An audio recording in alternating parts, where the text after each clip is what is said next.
1008 भगवान आदिनाथ स्वामी की जय। संत शिरोमणि प्रातः स्मरणीय आचार्य भगवान गुरुदेव श्री विद्यासागर जी महाराज की जय। परम पूज्य ज्ञान शिरोमणि तीर्थ चक्रवर्ती निर्यापक श्रमण मुनिपुंगव सुधा सागर जी महाराज की जय। परम पूज्य श्री गंभीर सागर जी महाराज की जय। परम पूज्य श्री वरिष्ठ सागर जी महाराज की जय। परम पूज्य श्री विदेश सागर जी महाराज की जय।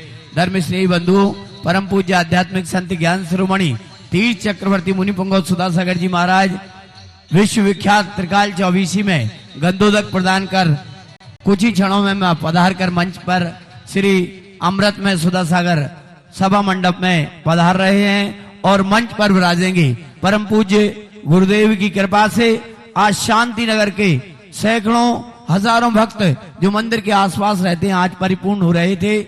ऐसा लग रहा था जैसे इस दिव्य समूह शरण में परम पूज्य आर्यका रत्न श्री दृढ़मती माता जी कहती थी त्रिकाल चौबीसी में बैठकर ऐसा लगता है अकृत्रिम जिनालय में बैठे हैं। उसी त्रिकाल चौबीसी जिनालय में आज परम पूज्य गुरुदेव के कर कमलों से सैकड़ों हजारों भक्तों ने गंधोदक प्राप्त किया।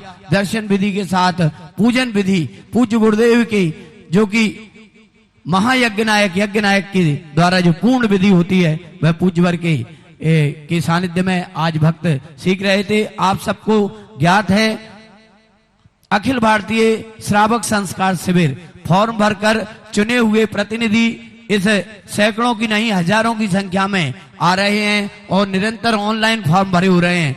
इस श्रावक संस्कार शिविर की व्यापक तैयारियां अशोकनगर जैन समाज ही नहीं बल्कि पूरे जिले के भक्तों द्वारा की जा रही है। चाहे वो किसी भी समाज के हों, सभी भक्त आतुर हैं आने वाले अतिथियों के सत्कार के लिए पूज्यवर मंच पर विराज रहे हैं। आज हमारे जयंती परिवार श्री राजेंद्र कुमार जी, अभिषेक कुमार जी, बाहुबली परिवार को भी महाशांति धारा करने का सौभाग्य प्राप्त हुआ। मैं दोनों परिवारों को मंच पर आमंत्रित करूंगा।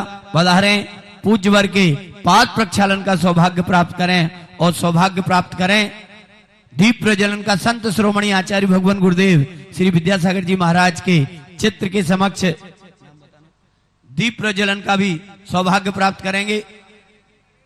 श्री ताराचंद जी, नरेश कुमार जी, अंशुल जी, जयंती परिवार अलवर द्वारा आज महाशांति धारा की गई। आपके परिवार द्वारा जयंती परिवार की मासिक शांति धारा तो चली रही है। आदरणीय हमारे परम गुरु भक्त और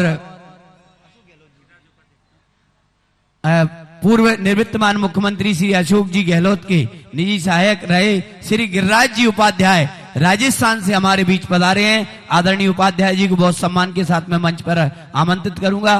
पूज्यवर का आशीष प्राप्त करें और आशीर्वाद प्राप्त करेंगे वो भक्त जिन्हें महाशांति धारा का सौभाग्य प्राप्त हुआ है। पधारें, दीप प्रज्वलन करें। हमारी कमेटी के साथी वहाँ पीपी भाई साहब पहुंचे और दीप प्रज्वलन में सहयोग प्रदान करें। चक्रवर्ती जी दोनों परिवारों को, बाहुबली परिवार व जयंती परिवार को लेकर आए और आचार्य भगवान के चित्र के समक्ष परम पूज्य गुरुदेव के समक्ष उधर वहां चढ़ाओ, मेप चढ़ा आप पूज्यवर का शुभ आशीष प्राप्त करेंगे। आदरणीय उपाध्याय जी दीप प्रज्वलन में पहुंचेंगे। सुबह हमारी पंचायत कमेटी के साथ ही हमारे अतिथियों का अशोकनगर की गौरवमयी परंपरा के अनुरूप स्वागत और अभिनंदन करेंगे। आइए हम चलेंगे परम पूज्य गुरुदेव के चरणों की ओर और मैं प्रार्थना करूंगा पूज्य श्री से पूज्य वर्षी प्रार्थना। जय श्री ओम नमः सिद्धेभ्यः, जय श्री ओम नमः सिद्धेभ्यः। सर्वमंगल मांगल्यम सर्वकल्याणकारकं प्रधानं सर्वधर्माणां जैनं जयतु शासनम्। पंच परमेष्टि भगवान की, आचार्य श्री गुरुवर कुंद महाराज की जय हो। आचार्य श्री गुरुवर विद्यासागर महाराज की जय। बोलो परम पूज्य ज्ञान शिरोमणि तीर्थ चक्रवर्ती निर्यापक श्रवण मुनिपुंगव सुधा सागर जी महाराज की जय। धर्म सभा की ओर से पूज्य वर से प्रार्थना।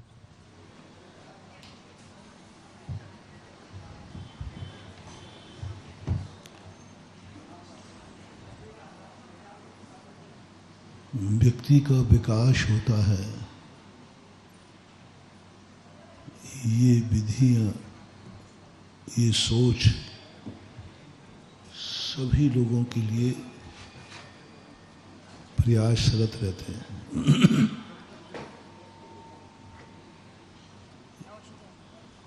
किसी के अच्छे दिन कैसे आएंगे, इस संबंध में सभी लोग विचार करते हैं। किसी व्यक्ति के जीवन में ऊंचाइयां कम मिलेंगी, ये सभी जीव विचार करते हैं। इन शास्त्रों में वर्णन है, जीवन को अच्छा बनाना, अपनी जिंदगी को विकास बनाना। गरीब से अमीरी बनने पर बहुत विचार हुआ। जितने कॉलेज, जितने शिक्षाएं माता पिता अपने बेटे को सब सिखाते, सरकार भी सिखा रही है कि गरीब से अमीर कैसे बना जाता है। इसमें आप लोग पूरी जिंदगी लगा रहे हैं, सरकार भी लगा रही है। गरीब से अमीर कैसे बनाया जाता है,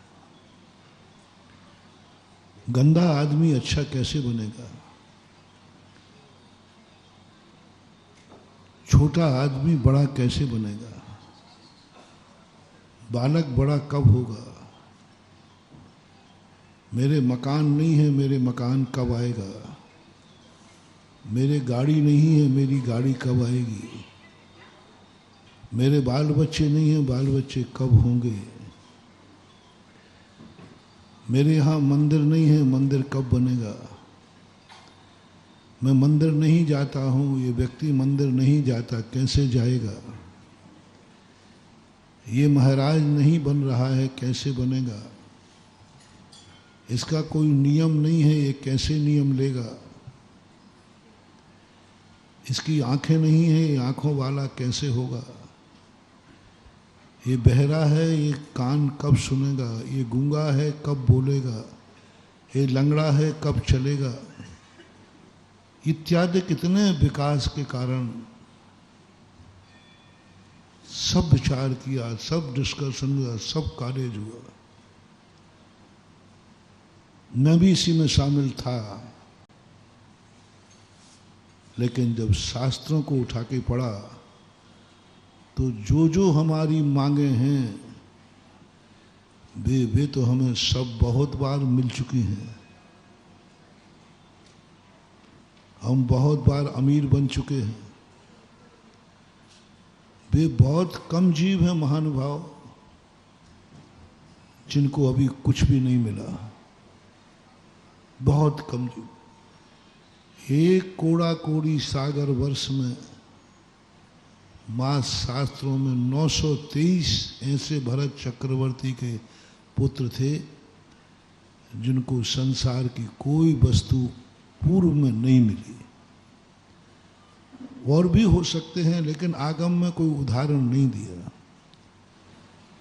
कार्तिक अनुप्रेक्षाकार ये कहते हैं, पूज्यपाद स्वामी शर्वार सिद्धि में यह कहते हैं कि जितने संसार की समस्त वस्तुएं हैं, ये वस्तुएं हमें अनंत बार मिल चुकी हैं। जब ये पढ़ा तो आश्चर्य हुआ कि लोग तो कह रहे कि हमारे पास कुछ नहीं है, अनंतों बार मिल चुके हैं।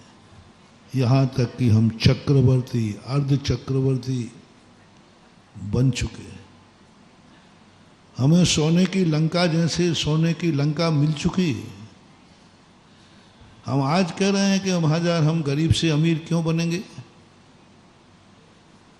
तुम अमीर बन चुके हो। आज कह रहे हो तुम कि हम अच्छा देश, अच्छी कुल जाति कैसे मिलेगी, तुम्हें मिल चुकी है। कोई भी वस्तु ऐसी नहीं संसार की 31 सागर तक के देवता हम बन चुके हैं।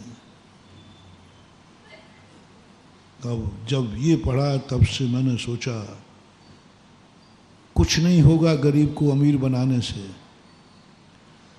कुछ नहीं होगा रोगी को निरोगी बनाने से, कुछ नहीं होगा गंदे व्यक्ति को अच्छा बनाने से, कुछ नहीं होगा अंधे व्यक्तियों की आंखें मांगने से, कुछ नहीं होगा बहरे के कान मांगने से, कुछ नहीं होगा लूले लंगड़ों को पैर देने से, कुछ नहीं, ये सब व्यर्थ की। प्रकृति कहती तुम क्या भावना कर रहे हो कि हमारे भक्त कोई गरीब नहीं रहे। मैंने इनको कई बार अमीर बना के देख लिया। मेरे भक्त लोग अंधे नहीं रहे, मैंने कई बार इनको आंखें दे के देख ली। मेरे भक्त, तुम सोच रहे हो कि मेरे भक्त सब सुखी रहें, निरोग रहें, मैंने इनको निरोगता देकर देख ली। सब पूरा का पूरा जो जो अपनी मांगे हैं सब उन्होंने दे के देख ली, एक भी चीज नहीं है।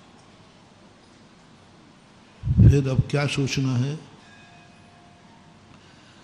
गरीब से अमीर कैसे बनता है यह विधि भूल जाओ, अमीर गरीब कैसे बनता है इस पर विचार करो। अंधे को आंखें कैसे मिलेंगी इस पर विचार कम करो, आंखों वाला अंधा क्यों हो जाता है इस पर विचार करो। रोगी निरोगी हो जाए इस पर विचार मत करो, निरोगी रोगी कैसे हो जाता है। अशुद्ध व्यक्ति शुद्ध हो जाए ये विचार मत करो, विचार करो कि शुद्ध अशुद्ध कैसे हो जाता है। मेरा जन्म नीच कुल में ना होकर उच्च कुल में हो जाए ये विचार करने की अपेक्षा ये विचारो कि उच्च कुल में जन्म लेने वाला नीच कैसे हो जाता है। ये विचार करने की अपेक्षा कि उसे बहुत गंदा कुल मिला है, माँ बाप बहुत गंदे हैं, ये ज़्यादा विचारणीय विषय नहीं है। विचारणीय विषय है कि अच्छे कुल में जन्म लेने वाला व्यक्ति गंदा कैसे हो गया। अशुद्ध व्यक्ति को शुद्ध कपड़े मिलेंगे कि नहीं ये विचार नहीं करना है। आज ये विचार करना है कि शुद्ध व्यक्ति अशुद्ध कैसे हो गया, शुद्ध अशुद्ध कैसे हो गया, अच्छे दिन से बुरे दिन कैसे आ गए, ऊंचाई की शिखर पर पहुंचने के क्यों गिर गया। डाकू साधु बना के नहीं बना ये विचारनी नहीं है। आश्चर्य यह है कि साधु डाकू कैसे बन गया। एक पापी पुण्यात्मा कैसे बना ये विचार नहीं है, एक पुण्यात्मा पापी कैसे बन गया। दुर्जन सज्जन बने कि नहीं बने, चिंता का विषय है कि सज्जन दुर्जन कैसे बन गया, सज्जन दुर्जन कैसे बन गया। ये सोच आज के समय बहुत जरूरी है। आज की प्रासंगिकता है कि हर व्यक्ति ऊंचाई से नीचे की तरफ जा रहा है, नीचे से ऊपर की तरफ जाने वाले लोग कम हैं, ऊपर से नीचे की तरफ जाने वाले लोगों की संख्या ज्यादा है, बहुत ज्यादा। पाप छोड़कर पुण्यात्मा बन रहे ऐसे लोगों की संख्या ज्यादा है, पुण्य करके भी पाप कर रहे हैं इनकी संख्या ज्यादा है। गरीब से अमीर बन रहे हैं इनकी संख्या कम है, लेकिन अमीर लोग गरीब लोग पाप कर रहे हैं इनकी संख्या कम है, लेकिन अमीर लोग पापी हो रहे हैं इनकी संख्या ज्यादा है। ये गरीब है इसलिए शराब पी रहा है, कोई बड़ी बात नहीं है, लेकिन अमीर आदमी शराब पी रहा है, अमीर आदमी पापी हो रहा है। अंधा गड्ढे में गिर गया ये महत्वपूर्ण नहीं है, आश्चर्य है कि आंखों वाला गड्ढे में गिर गया, आंखों वाला गड्ढे में गिर गया। बहरे ने सीटी नहीं सुन पाई पीछे की इसलिए एक्सीडेंट हो गया, लेकिन कानों वाले का एक्सीडेंट हो गया। गूंगा कब बोलेगा ये विषय नहीं है, लेकिन बोलने वाला जो है वह गूंगा कैसे हो जाता है। इस प्रसंग की बहुत बड़ी बात महान हुआ। हम उत्थान करें या ना करें, हमारा पतन होना चाहिए, पतन नहीं होना चाहिए। हम एक सीढ़ी आगे बढ़े या नहीं बढ़े, लेकिन एक सीढ़ी पीछे नहीं आना चाहिए। पूज्य गुरुदेव सदा कहा करते थे, तुम आगे बढ़ो या ना बढ़ो, लेकिन पीछे की तरफ मत जाना। तुम प्रभावना करो या ना करो, अप्रभावना नहीं करना। यदि हम आगे नहीं बढ़ सकते तो कोई बात नहीं, लेकिन गिरो तो नहीं। हम पीछे के काम तो नहीं करें, ऊंची आसन पर बैठकर नीच काम तो नहीं करें। तुम्हारे लिए एक बहुत बड़ा दायित्व दिया गया है, पर ये होता क्यों है ऐसा कि व्यक्ति अमीर से गरीब बन जाता है। अच्छा आदमी बुरा बन गया। बहुत अच्छा आदमी था, बहुत अच्छा आदमी था, साधु था, लेकिन आज वो सबसे गंदा हो गया। कई लोग कहते आगे, महाराज मेरे नगर के बहुत देवता आदमी था, लेकिन आज वो मेरे नगर का सबसे ज्यादा गंदा आदमी हो गया, सबसे गंदा हो गया। बहुत अमीर आदमी था, ये अमीर कुल था, आज सागर शहर का सबसे गरीब और कर्जदार आदमी हो गया। पूरे दिन से अच्छे दिन आए तो वो तो सहन हो जाते हैं, लेकिन अच्छे दिन के बाद बुरे दिन आए तो असहनीय। क्यों होता है ऐसा? इसका मूल कारण जो अपन ने 2 दिन से समझ रहे हैं कि यदि तुम्हें अच्छे दिन आ जाएं तो तुम क्या करोगे, उसकी तैयारी क्या है। हमने तैयारी नहीं की। आज भगवान हमारे बीच में से चले गए, भगवान हमारे पास नहीं है। आज तुम्हारा जन्म पंचम काल में क्यों हुआ? यहाँ भगवान नहीं है, किसी के भगवान नहीं है। कितने संप्रदाय हैं, किस संप्रदाय के भगवान आज दुनिया में हैं? किसको मिले? उपाध्याय जी, किसको मिले? सभी संप्रदाय वाले बताएं, सबके भगवान थे कि नहीं? कि वैसे धुएं में लाठी चलाए जा रहे हो? अंदर से बोलो। थे। ऐसे नहीं है। आज क्यों नहीं है? थे, ये तो निर्णय हो चुका, थे ये तो विश्वास हो गया। अब प्रश्न ये नहीं पूछ रहा हूं कि थे कि नहीं थे, वो तो मैं भी मान लेता हूं कि थे, मैं भी मान रहा हूं। प्रश्न इतना सा है सोचने का, आज क्यों नहीं है? थे, इस पर कोई संदेह नहीं। विश्व का कोई व्यक्ति इसमें संदेह नहीं करता कि कोई ना कोई अदृश्य महाशक्ति नहीं थी। इसमें मैं पूछूंगा ही नहीं, क्योंकि आप सब मानते हो भगवान थे, महावीर थे, रामचंद्र जी थे, हनुमान जी थे, और बता दो 2-4 नाम हैं, पता नहीं कितने कितने थे। जितने तुम बताओ उसमें से 10 और प्लस करना, वो भी थे। क्या होगा इससे? क्या होगा इससे? थे, इससे क्या होने वाला है? चिंता का विषय है। जब थे तो आज क्यों नहीं? जब थे तो आज क्यों नहीं? उस समय भी मनुष्य रहते थे, उनके साथ वो रहे, आज क्यों नहीं? ये प्रश्न उठाओ, ये टीस लगाओ। हर संप्रदाय का व्यक्ति लगाए, जैनी लगाए, ब्राह्मण, सब लगाए। भगवान थे तो आज क्यों नहीं है? बस इतनी सी बात है। क्या भगवान पक्षपाती हैं? उस समय के लोगों ने थोड़ा सा भगवान को ज्यादा प्रसाद चढ़ा दिया होगा, रिश्वत दे दी होगी थोड़ी सी, और अपन लोग नहीं दे पा रहे हैं इसलिए वो भाग गए। नहीं महानुभाव, बहुत बड़ा मोटिवेशन है और विचार है। बस मैंने जो खोजा है शास्त्रों को पढ़ने के बाद, जब भगवान थे तब अपन थे, पर भगवान मिले तो हमारी क्या तैयारी थी। हमने उनका लाभ नहीं लिया, हमने उनकी उपयोगिता नहीं समझी, हमने उनकी बात नहीं मानी।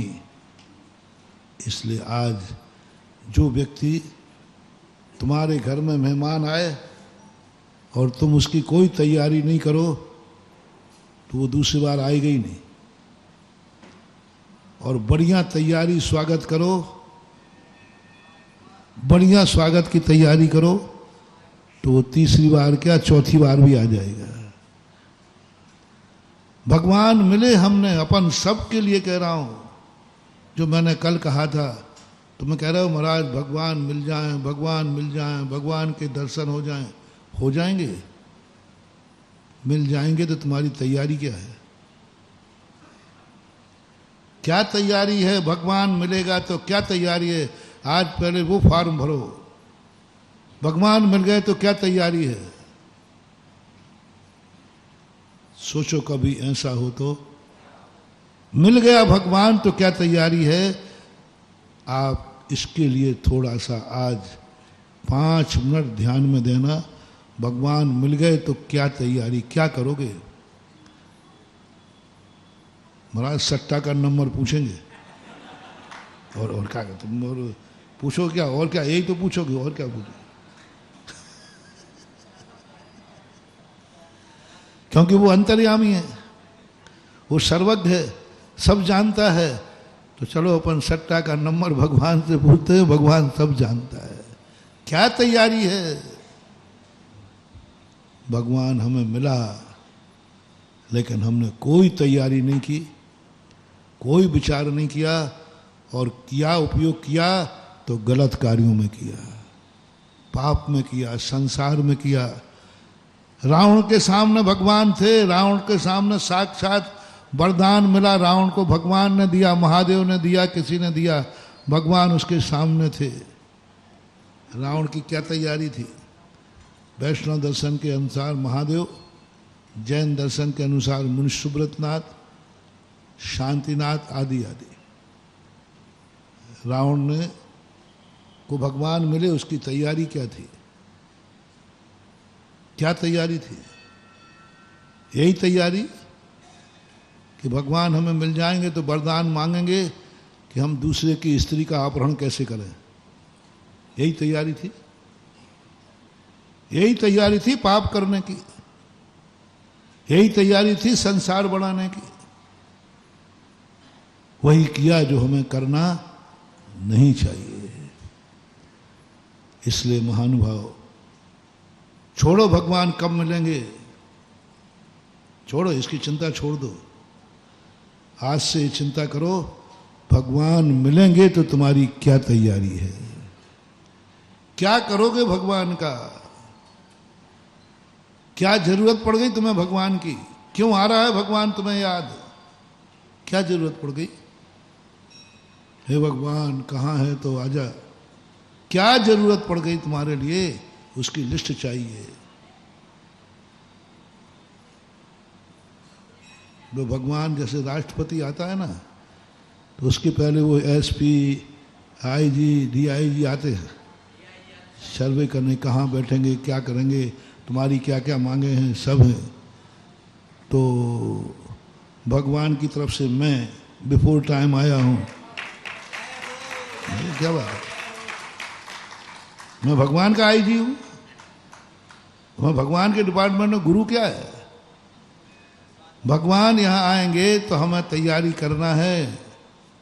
राष्ट्रपति आ रहा है तो पहले से कलेक्टर वगैरह सब आके पूछते, भैया क्या बात है, क्या कार्यक्रम रखा आपने, क्यों बुलाया जा रहा है, कहाँ बैठेंगे, वो क्या करेंगे, वो कैसे रहेंगे, वो ये सब सर्वे होता है कि नहीं?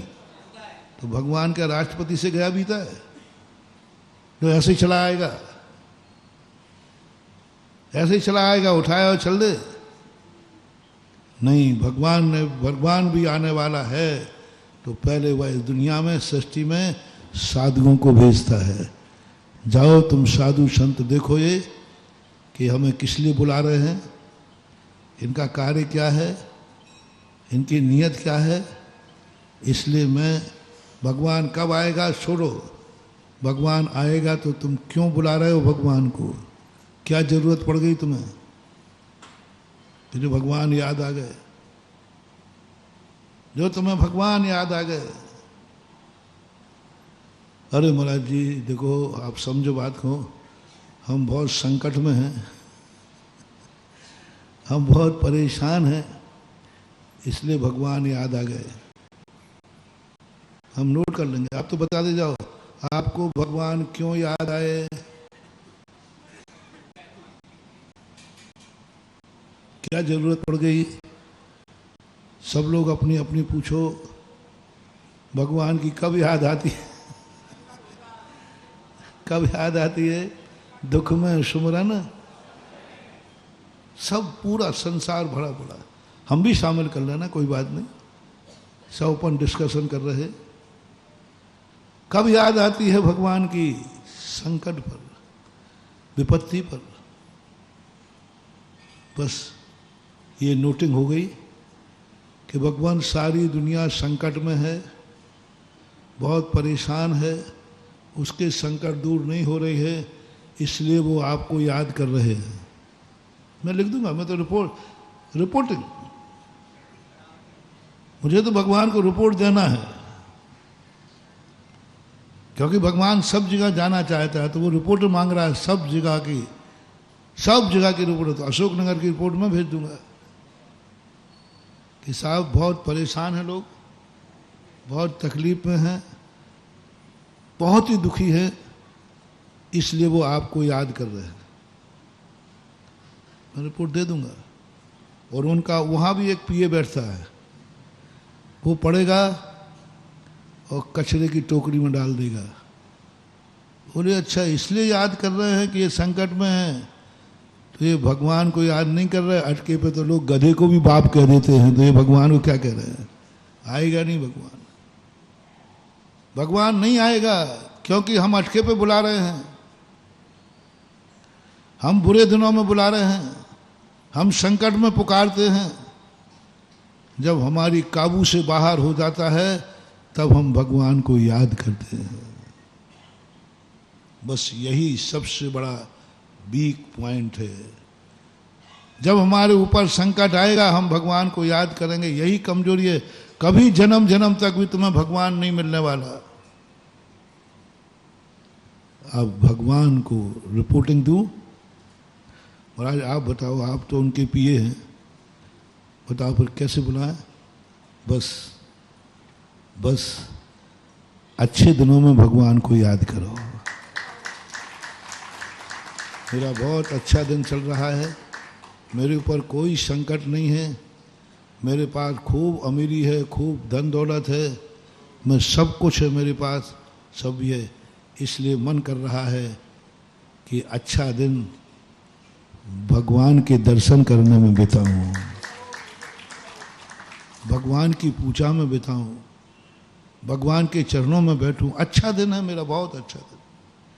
मैं बहुत अमीर हूं, चक्रवर्ती हूं, इसलिए अब मेरा मन कर रहा है, चक्रवर्ती हूं, पूरे सारे काम तो नौकर कर रहे हैं, मैं क्या करूं। मैं यदि गरीब होता तो मुझे कमाने की चिंता होती, दुनिया भर के कार्यों की चिंता आप लोगों को होती है। मैं तो चक्रवर्ती हूं, मुझे तो कमाने की चिंता करनी नहीं। मेरे यहाँ तो अक्षय निधियाँ हैं, मेरे यहाँ तो अपरंपार धन भरा है, मुझे तो कोई काम ही नहीं है। इतना मेरे नौकर जाकर हैं, अतः मेरा मन कर रहा है अब मुझे पुण्य इतना कमाया कि संसार का कोई कार्य नहीं करना, तो फिर मैं क्या करूं। तो मेरा मन हो रहा है ये सारा खाली समय भगवान की भक्ति में बिता दूं, भगवान के दर्शन में बिता दूं, सुख के दिन में, अच्छे दिन। स्वस्थ हूं मैं, कोई बीमारी नहीं है, मन कर रहा है कि भगवान का एक जाप कर लूं, मन कर रहा है। हमें चक्रवर्ती की रिपोर्ट चाहिए, जिसके यहाँ पोवारा है, धन दौलत भरी पड़ी है, सोने की लंका है, वो रिपोर्ट दे देवे कि मुझे भगवान के दर्शन करने का मन हो रहा है क्योंकि मैं सुखी हूँ, क्योंकि मैंने तैयारी कर ली है। भगवान आएगा तो रास्ते का सोने के फूल बिछा देंगे। मैंने तैयारी, क्योंकि मेरा अच्छा दिन चल रहा है। भगवान आएगा, मैं मंदिर बना के तैयार रखूंगा।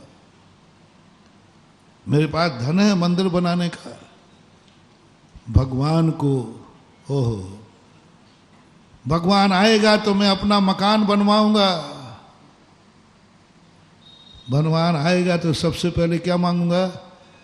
हे भगवान, बोल दो, हे भगवान, मेरा एक मकान बन जाए। नहीं आएंगे रे, नहीं आएंगे। एक बार कहो, भगवान आएगा तो मैं मंदिर बनाऊंगा। मैं समर्थ हूं, मैं ताकतवान हूं। वो तो मकान बनाने के लायक नहीं, इसलिए भगवान को पुकार रहा है। मैंने तो मकान भी बना लिया और अब मेरी ताकत है मंदिर बनाने की। कब बुलाना भगवान को? जब तुम्हारे में मंदिर बनाने की ताकत हो तब भगवान को बुलाना। भगवान आप आओ। तो आज तक तो बुलाया नहीं। बोले भगवान थोड़ी परेशानी चल रही थी, आपके मंदिर बनाने लायक मैं पैसा नहीं जोड़ पाया, मेरी किस्मत साथ नहीं दे रही थी, मेरे बुरे दिन थे। आज मेरे अच्छे दिन हैं, आज मैं बहुत अच्छा हो गया हूँ। आप आने की सूचना दीजिए। आप सूचना नहीं देवें तो भी मैंने आपके लिए मंदिर बना के तैयार रखा है। मंदिर बनाने की तैयारी हो तो भगवान आए। तुम तो मकान बनवाने के लिए भगवान को बुला रहे हो। क्या समझ रहा है तुमने भगवान को? तुम्हारे बाप का नौकर है कि तुम्हारा मकान बनाता फिरे? कभी भूल के मत बना, मेरा नेचर है। कल परसों मैंने कहा था, अपने खुद के कार्य कभी भगवान से, गुरु से, माँ बाप से नहीं करवाना। बड़े विस्तार से मैंने कहा था। वरदान मांगो कि मेरी जिंदगी के जितने काम हैं सब मैं स्वयं कर सकूं, मेरे आदर्श पुरुष नहीं करेंगे। मकान बनाने के लिए भगवान को नहीं बुलाना। जिस दिन तेरे हाथ में इतना पैसा आ जाए, जिस दिन तेरा मंदिर बनाने का भाव हो जाए, उस दिन चिट्ठी लिख देना, भगवान आओ, भगवान आओ। बोले क्यों? मैंने मंदिर बनाने की तैयारी कर ली है। देखो भगवान कैसे नहीं आता है। मैंने तैयारी की है। भगवान आएगा तो कहाँ बैठेगा? भगवान आएगा तो कैसे मकान में ठहरेगा? जैसे वो राष्ट्रपति आया ना, तो कलेक्टर ने सब देखा, कहाँ रुकेगा वो, कहाँ नाश्ता करेगा, कहाँ विश्राम करेगा, कहाँ क्या करेगा? बस ऐसे ही तैयारी। मेरा भगवान आएगा तो वो कहाँ बैठेगा, उसका कमरा कैसा होगा, उसका मंदिर कैसा होगा, उसकी पूजा कैसे होगी, उसकी आरती कैसे होगी, उस पर छत्र काहे का लगेगा, उस पर चवर काहे के ढुलेंगे, उनका सिंहासन कैसा होगा। बस इसी में आप सोच में लगा दीजिए, भगवान दौड़ा चला आएगा। क्योंकि जो भक्त उसकी तैयारी करता है, कुदरत ऐसे भगवान को वनवास भी दिला देता है। जैसे मैंने कहा था, महाराज पहले गारंटी लो भगवान आएगा कि नहीं। अरे मैं गारंटी लेवे तो भी तुम नहीं बनाने वाले मंदिर, तो भी तुम यही कहोगे महाराज पहले मकान बनवा देना, बाद में देखेंगे। पहले तुम संसार मांगोगे। यदि गारंटी भी हो जाए कि भगवान आएगा, पक्का है, पक्का कार्यक्रम बन चुका है, तो भी तुम मंदिर की तैयारी नहीं करोगे। बोलो अशोक नगर में भगवान आएंगे कि नहीं? आएंगे। पक्का? तैयारी क्या है? कितने लोगों की?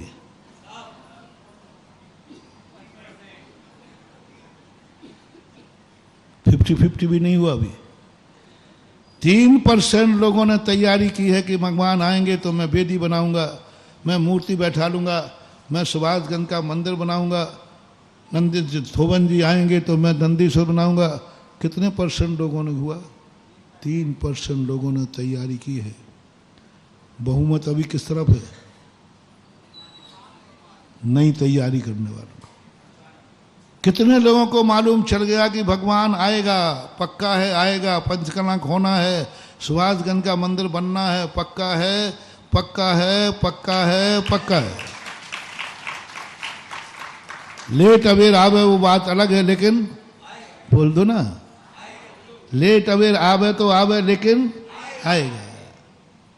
तो भी कितने लोग तैयारी कर रहे हैं?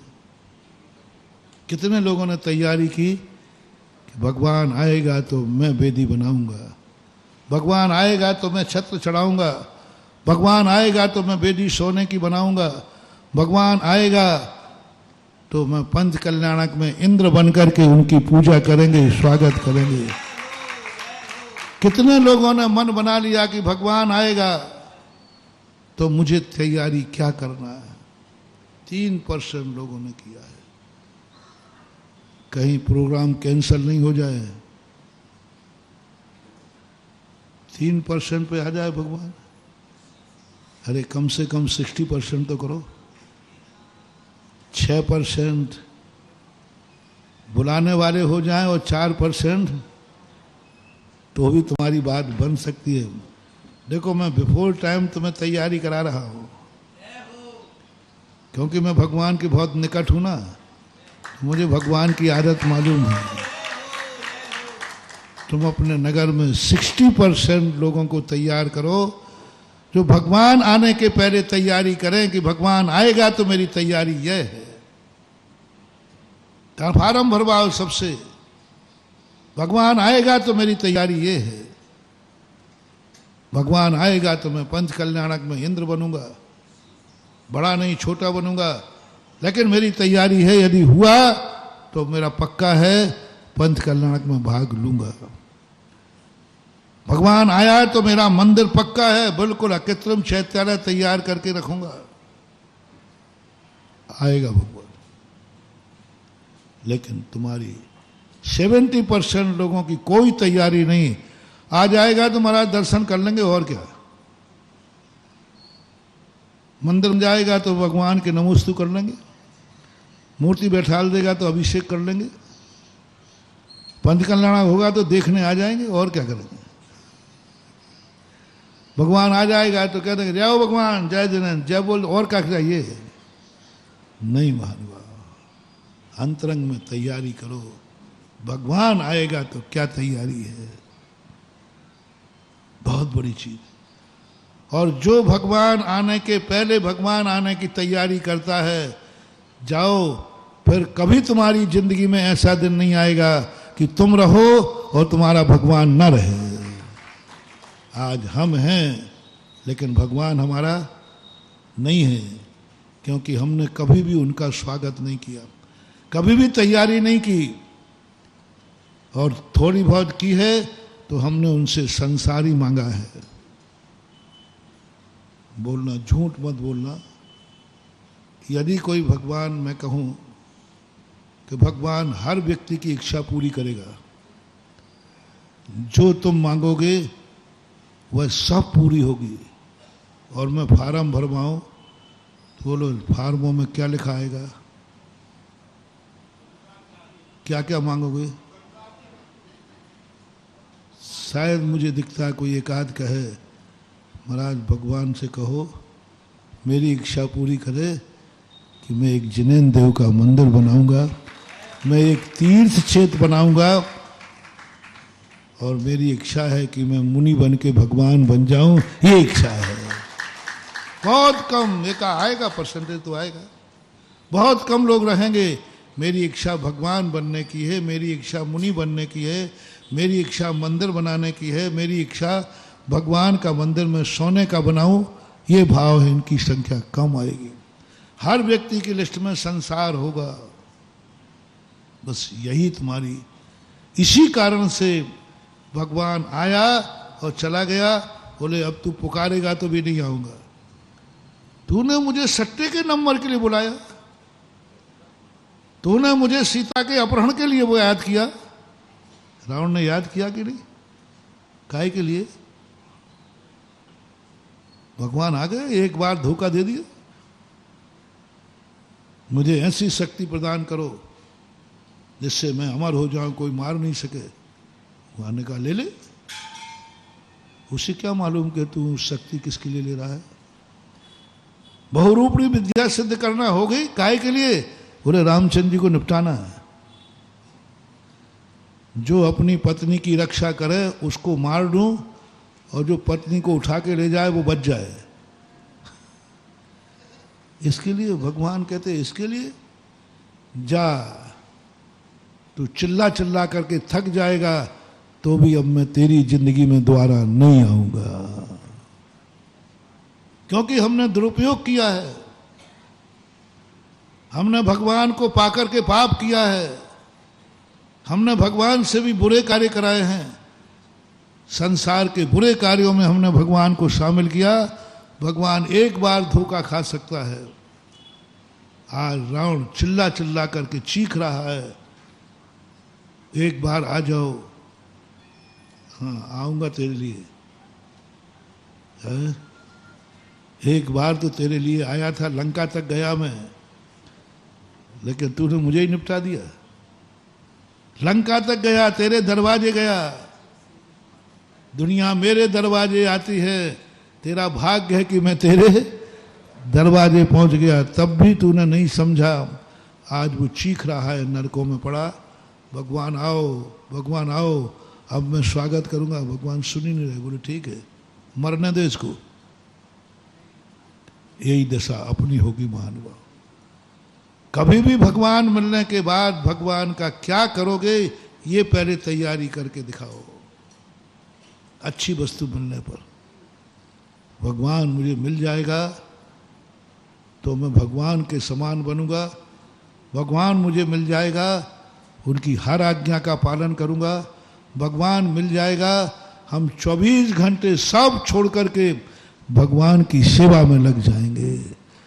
हम भगवान से कुछ नहीं लेंगे, सारी जिंदगी भगवान को समर्पित कर देंगे। कहाँ हैं ऐसे भक्त? एक ही हुआ है जिसका नाम था बजरंगबली।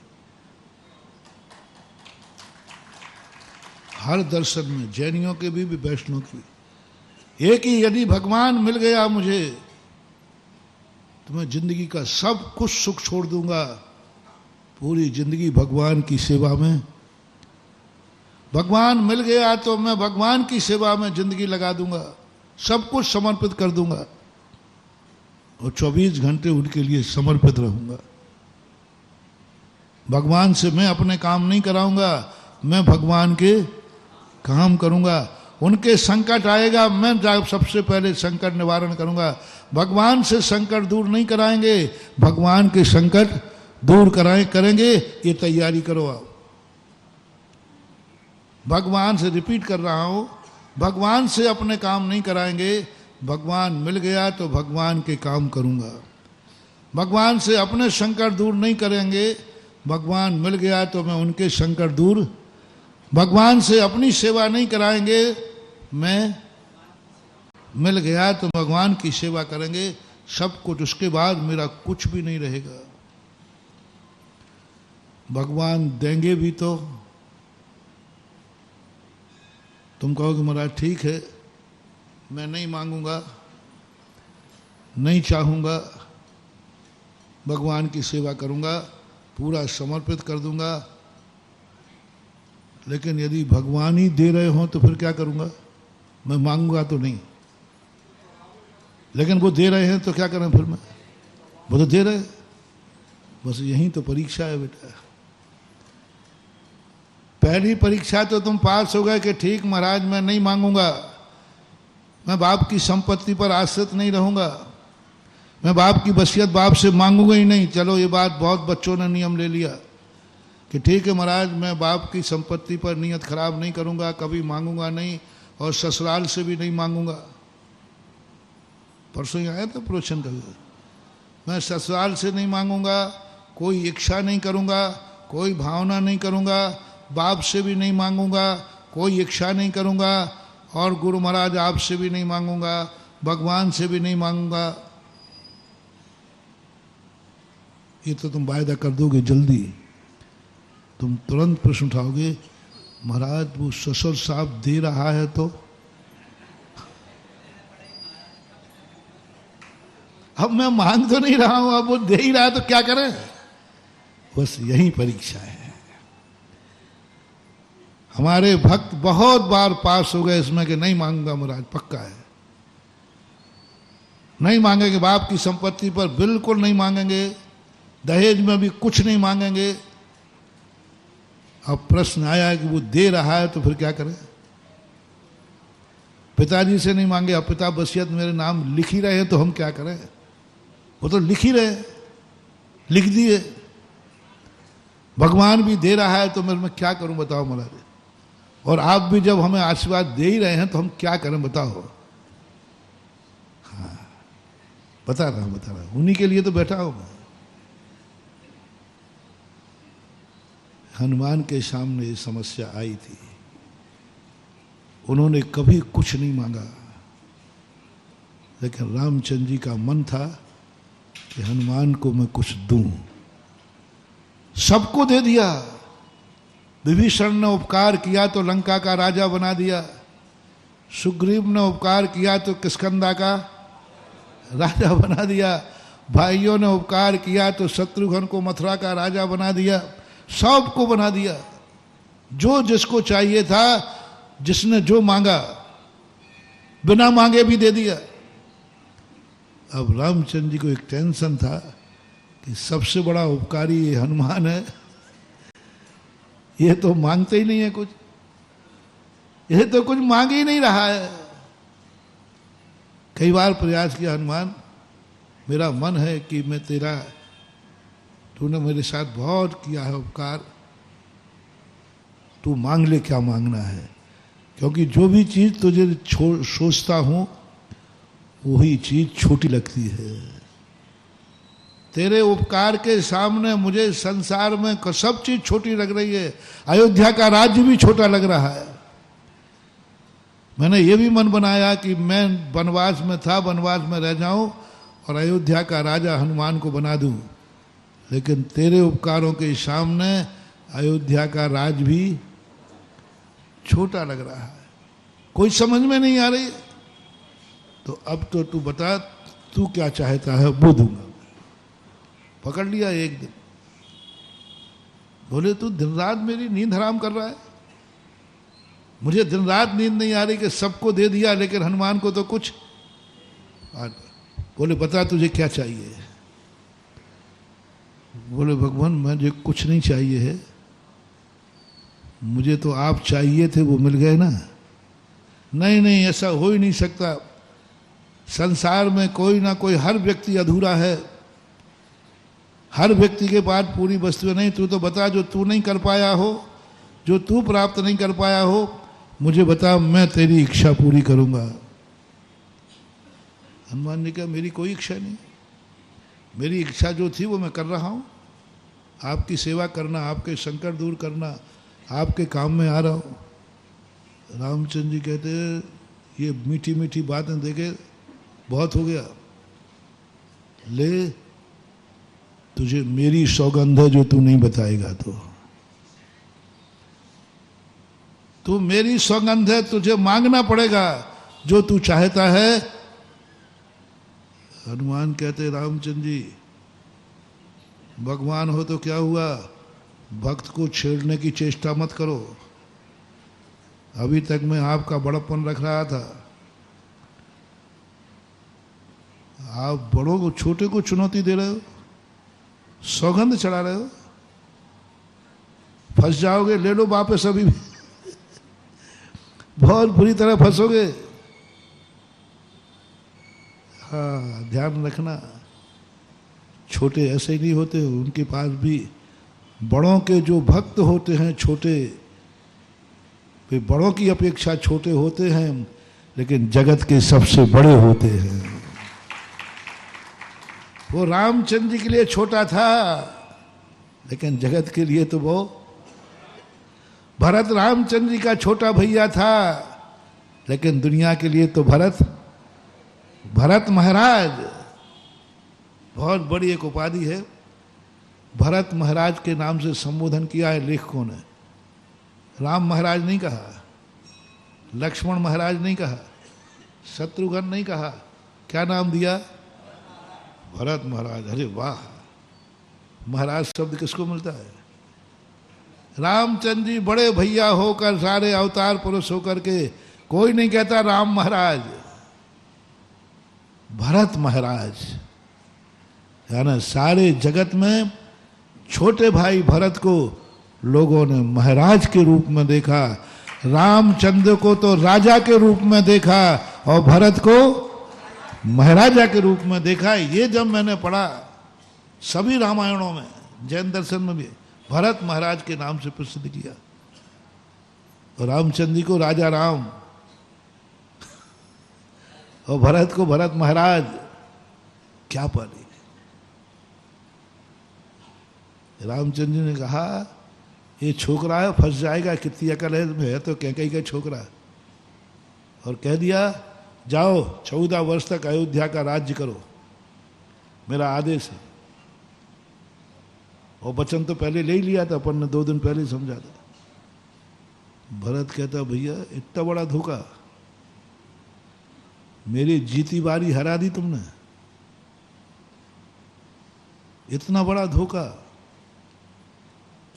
तो आप इतना बड़ा धोखा कर सकते हैं तो मैं भी आपका भाई हूं, मैं भी कम नहीं हूं। उसने भी कह दिया जी जी करूंगा। रामचंद्र जी खुश के चलो निपट गया झगड़ा अंडा। उसने तुरंत कहा ठीक है चलाऊंगा, लेकिन सिंहासन पर तो आपकी पाउणियां बैठेंगी। क्या गजब! भरत को मानना पड़ गया, ऐसे ही नहीं महाराज बन गया। राज्य मिल रहा है सब तरफ से, सारी दुनिया उसे राज्य बनाना चाहती है,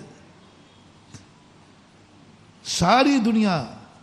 मां ने तो बना ही दिया था, दशरथ ने मजबूर होकर के, प्रजा ने भी मजबूर होकर के भरत को राजा स्वीकार, और अब तो भैया ने भी बना दिया।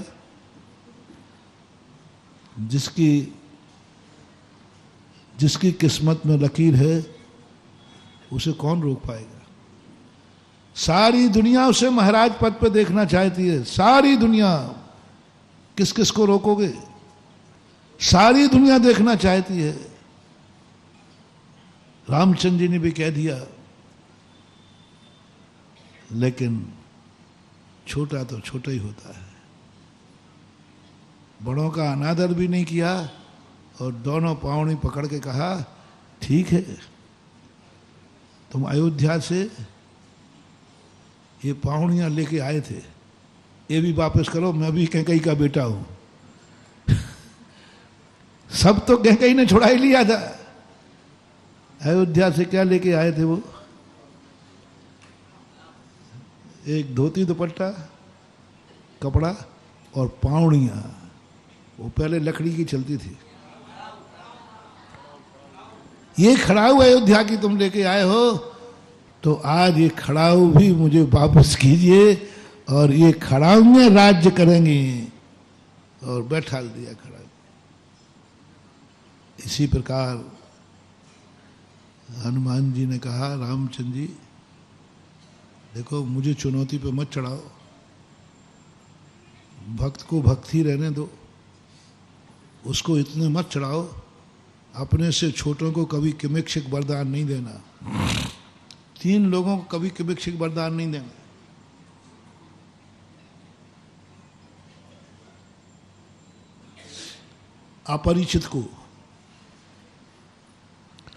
अपरिचित को हस्तिनापुर के राजा पद्म ने वरदान दिया, कितना बड़ा संकट आया, अभी रक्षाबंधन अपन बना के आया। बालक को, मूर्ख को कभी किमिक्षिक वरदान नहीं देना। बालक को, कितना ही प्यारा बेटा क्यों ना हो, बालक को कभी किमिक्षिक वरदान नहीं देना, नहीं तो वो बर्बाद कर देगा। स्त्री को कभी कितना ही प्राण प्यारी हो, सुन रहे हो ना, कभी इतने खुश मत हो जाना रे जोरियों के गुलाम कि तुम इतने खुश हो जाओ, मांग ले, क्या मांगना है, जो मांगेगी वो दूंगा। नीति कहती स्त्री को कभी किमिक्षिक वरदान नहीं देना। और दशरथ जी ने दिया सो देख लो हाल, यही तो हुआ। तो और क्या, दशरथ ने कैकेयी को क्या कह दिया था जब युद्ध में उसको जीते, कैकेयी तूने बचाया है, मांग ले, क्या मांगना है। उसने कह दिया मांग लूंगा जब मौका पड़ेगा। कर दिया ना नाश। स्त्री को कभी भी किमिक्षिक वरदान नहीं देना। स्त्री कहे भी जो मांगोगी वो दोगे, बोले नहीं दूंगा, मैं भी अपने किसी गुरु का चेला हूं। कभी भूल करके नहीं कहना, बच्चे को कहीं कहना कभी, बेटा मांग ले, क्या मांगना है। कितना ही बड़ा काम करने को कहे पापा, बेटा कहे कि पापा मैं ये काम कर दूंगा, मैं जो मांगूंगा वो दोगे, तो कहना काम कर या नहीं कर, मैं किमिक्षिक वरदान नहीं दूंगा। स्त्री को नहीं देना, कभी भूल कर नहीं देना। जब जब स्त्री को किमिक्षिक वरदान मिला, अपने सामने हंस, सभी स्त्रियां नहीं, सभी स्त्रियां नहीं, मां को दे देना, बहन को दे देना, स्त्री को मत देना। नीतियां कहेंगे, मैं क्या करूं। फिर भी अपन मानते हैं कि चलो कुछ नारियां अच्छी भी होती हैं, लेकिन एक मछली सारे तालाब को, एक नारी गलत हुई तो सब नारियों पर से विश्वास उठ गया। कुछ नारियां अच्छी भी होती, पर फिर भी सामान्य नीति यही है, दशरथ जी ने दे दिया। और कभी भूल करके नौकर को किमिक्षिक वरदान नहीं देना। अपने से छोटे अधीनस्थ को कभी किमिक्षिक वरदान नहीं देना। शिष्य को और भक्त को कभी किमिक्षिक वरदान नहीं देना। शिष्य को, वो गुरु शिष्य को कह दे, बे शिष्य मैं तेरे से प्रसन्न हूं, मांग ले, क्या मांगना है। निषेध किया, गुरु शिष्य को किमिक्षिक वरदान ना दे। शिष्य गुरु को दे देवे, गुरु महाराज बोलो क्या मांगना, जो मांगोगे वो दूंगा। एकलव्य, द्रोणाचार्य ने कहा था, हे शिष्य मैं तेरी विद्या से प्रसन्न हूं, मैं तेरी विद्या से प्रसन्न हूं, मांग ले, क्या मांगना है। नहीं कहा, बल्कि एकलव्य ने कहा, गुरुदेव गुरु दक्षिणा में मांगो, क्या मांगना है। तो शिष्य गुरु को अधिकार दे देवे कि आप जो कहोगे वो करूंगा, लेकिन गुरु कितना भी प्यारा शिष्य हो, कभी ये ना कहे कि शिष्य तू जो मांगेगा वो दूंगा, बहुत बुरी तरह फंसोगे, नाश हो जाएगा। बेटा को नहीं देना, तुम बाप हो, बेटे को किमिक्षिक वरदान नहीं। भक्त को कभी किमिक्षिक वरदान नहीं देना, कभी नहीं देना भूल करके। ये भूल करी एक बार एक ने, तो रावण तुम्हारे सामने है, बस यही तो कह दिया था, मांग ले, क्या मांगना है। भक्त था, भक्ति की थी, कोई साधारण भक्ति नहीं की थी। शीश काट काट के चढ़ाए थे, भगवान को प्रसन्न तो होना ही है। बीड़ा का तार निकाल कर बीड़ा बजाई, प्रसन्न होना ही है। लेकिन चूक गए वहां कि भक्त को किमिक्षिक वरदान नहीं देना। दे दिया, कितना नुकसान हुआ। उसके अत्याचार मिटाने के लिए भगवान को खुद अवतार लेना पड़ा। कंस को वरदान दे दिया।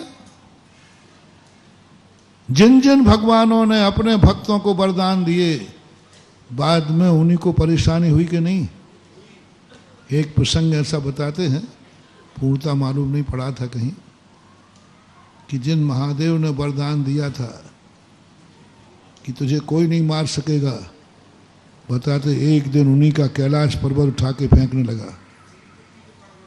कहते कौन फेंक रहा है? बोले साहब आपका भगत। ये कैलाश को कौन हिला रहा है? वो आपका भगत। तो उसकी इतनी हिम्मत। बोले आपने दिया था वरदान। तो मैंने तो सोचा था इतनी भक्ति की है तो खैर या मांग ले, संकट में पड़ जाओगे।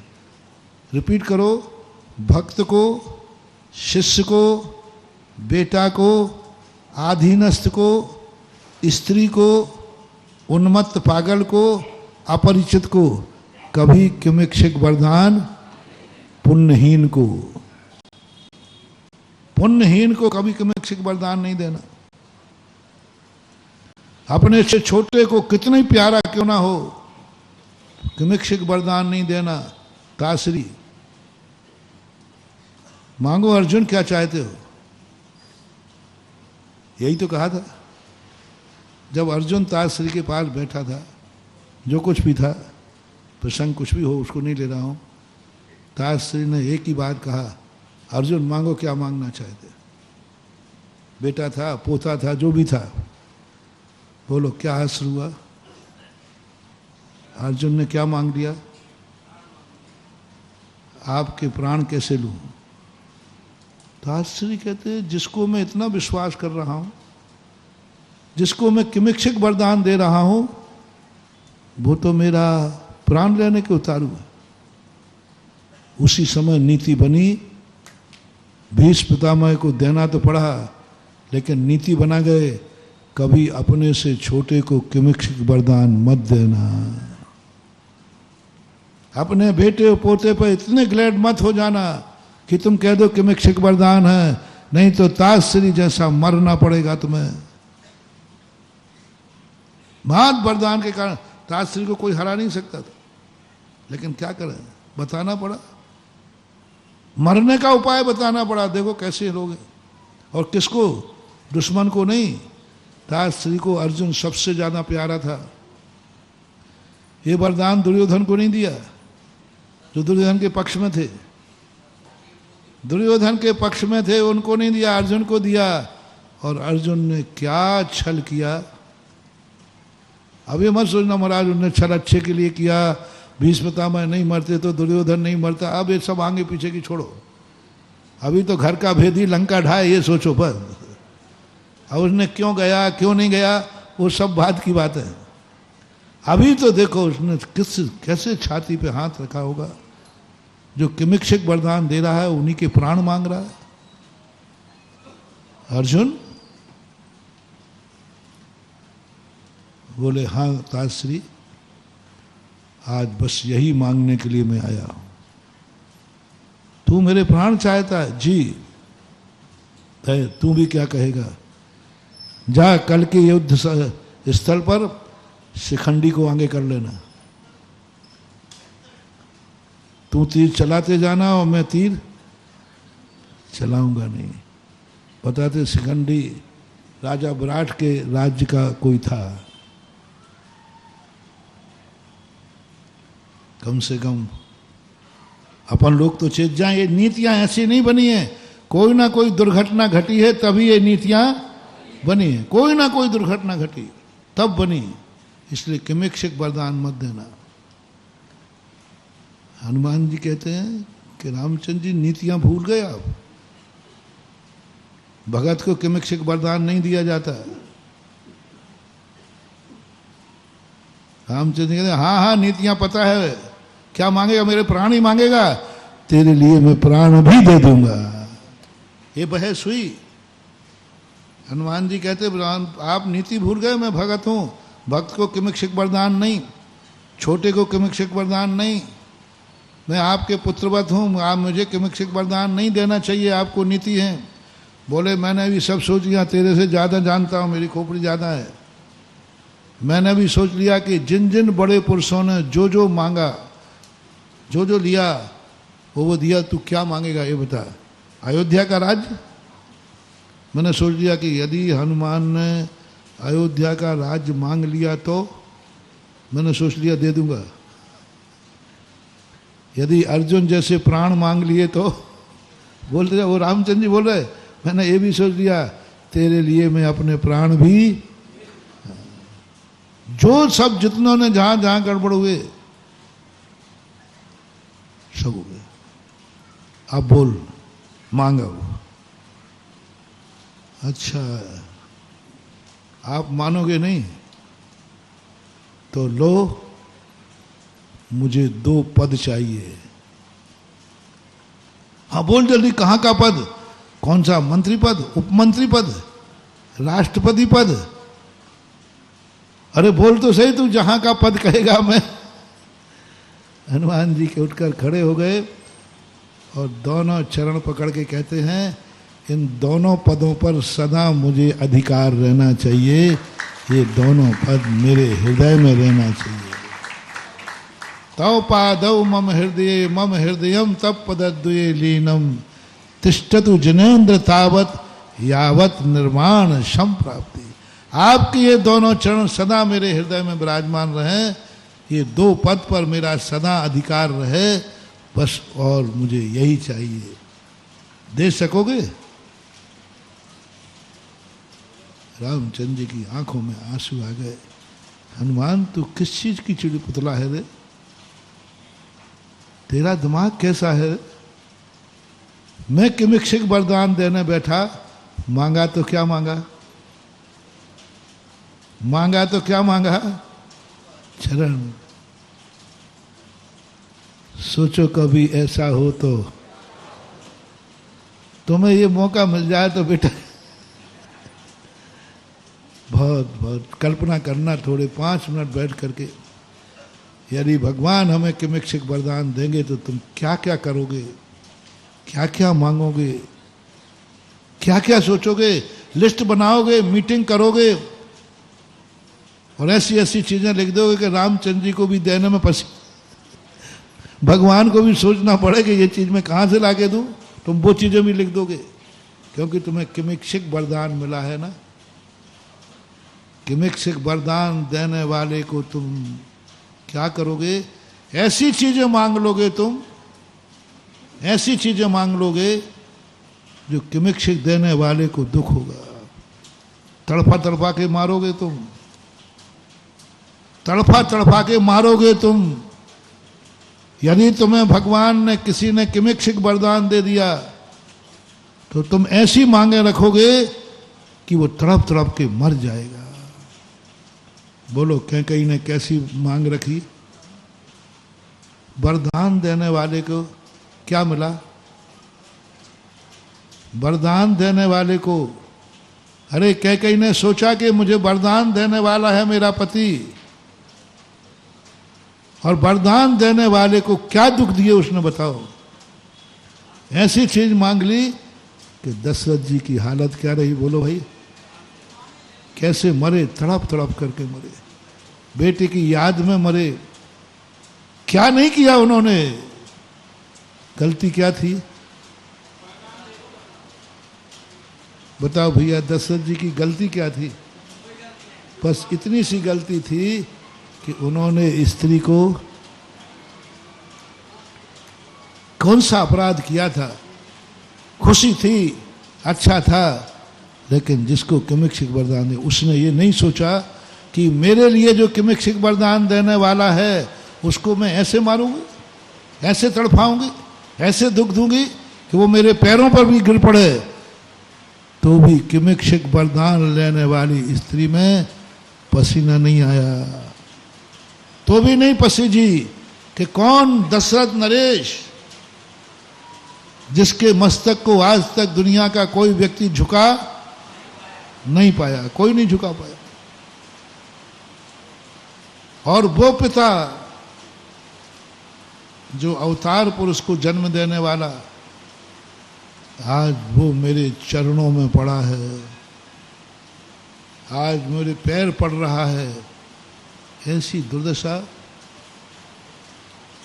बताते हैं कि दशरथ अपनी जिंदगी में इतने कभी दीनहीन जो अपनी कैकेयी के सामने हो, और उसके प्यारी कैकेयी के सामने, किमिक्षिक वरदान दे के सामने इतने दीनहीन हो गए कि सारी हदें पार कर दी, सारे नियम कानून तोड़ दिए, भिखारी बन गए, भीख मांगते हैं। हे कैकेयी, मैं तुझे से हमने हाथ फैलाता हूं, भीख मांगता हूं, पैर पड़ता हूं, बस ऐसा।